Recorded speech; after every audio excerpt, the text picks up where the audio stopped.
Avengers Infinity War is the worst Marvel film since the last Avengers movie, Age of Ultron, and it's no coincidence that both suffer from being overly bloated with characters and illogical plot.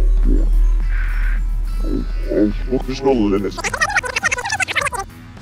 Don't listen to a word he said. Avengers Infinity War was awesome. I mean, most of it I can't really discuss in a spoiler-free review, but here's the gist. This movie takes off exactly where Thor Ragnarok left off. Now you have Thanos, who's finally arrived, and he's searching for the Infinity Stones so he can kill off half of the universe's population. That's where we have the MCU superheroes all get involved to save that half of the universe's population.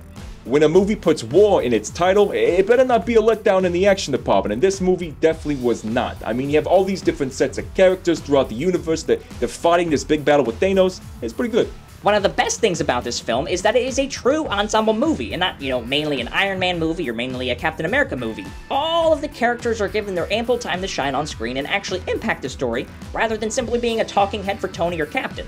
The ultimate battle happens in Wakanda, and that was full of non-stop action. But I do have to admit, I was still a little worn out from the awesome Black Panther movie that just came out a month ago. The battle scene that got my blood pumping the most, well, that was the battle with you had Star-Lord, Doctor Strange, Spider-Man, and Iron Man. That was my favorite.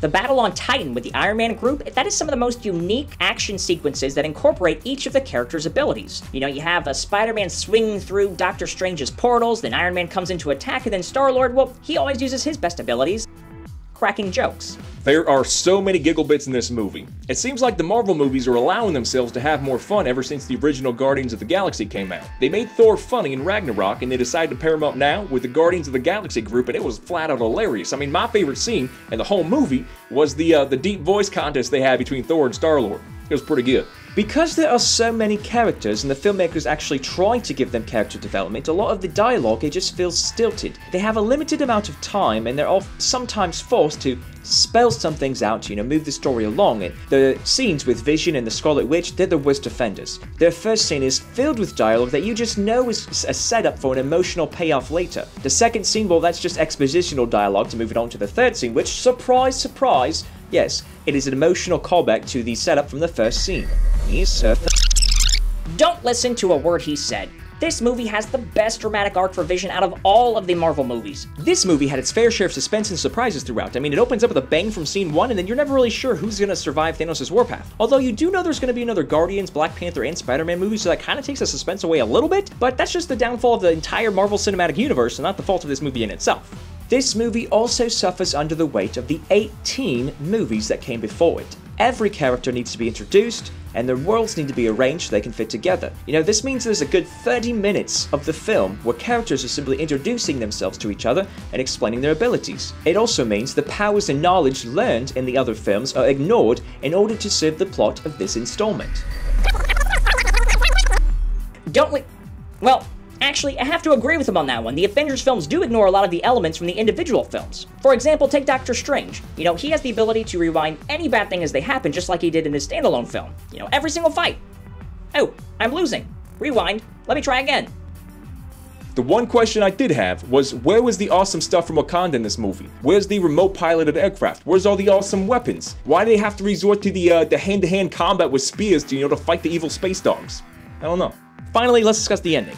This movie is a cliffhanger. I mean, the thing about suspenses is just you have to have resolution. It can be positive, it can be negative, it just can't be vague. And that's the biggest crime of this movie, is it leaves you hanging. It's more The Two Towers than it is Return of the King. And it sort of feels like a cash grab by Marvel to take your money now and force you to see a movie next year, which you're probably going to see anyway. If you love Marvel and you've seen all of the Marvel movies at least a dozen times, well, go see this one. Who am I kidding? You probably already saw it opening night. 9 out of 10. The action is non-stop from beginning to end, and one of the scenes, it'll blow your freaking mind. 8 out of 10. There was a lot of suspense, but the cliffhanger, it just left me hanging. I like my movies to have an ending. 6 out of 10.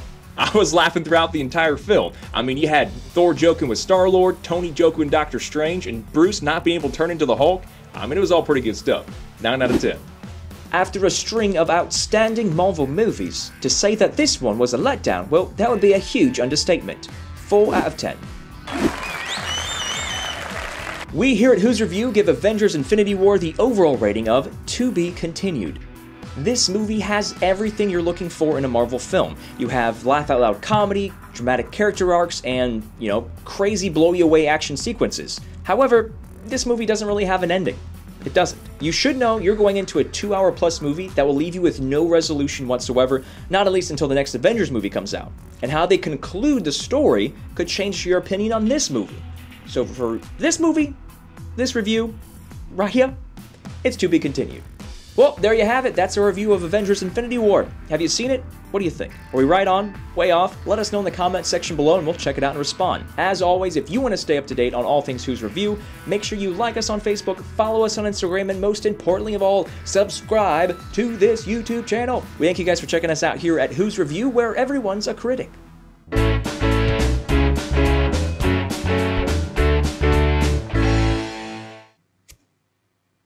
Too close? No.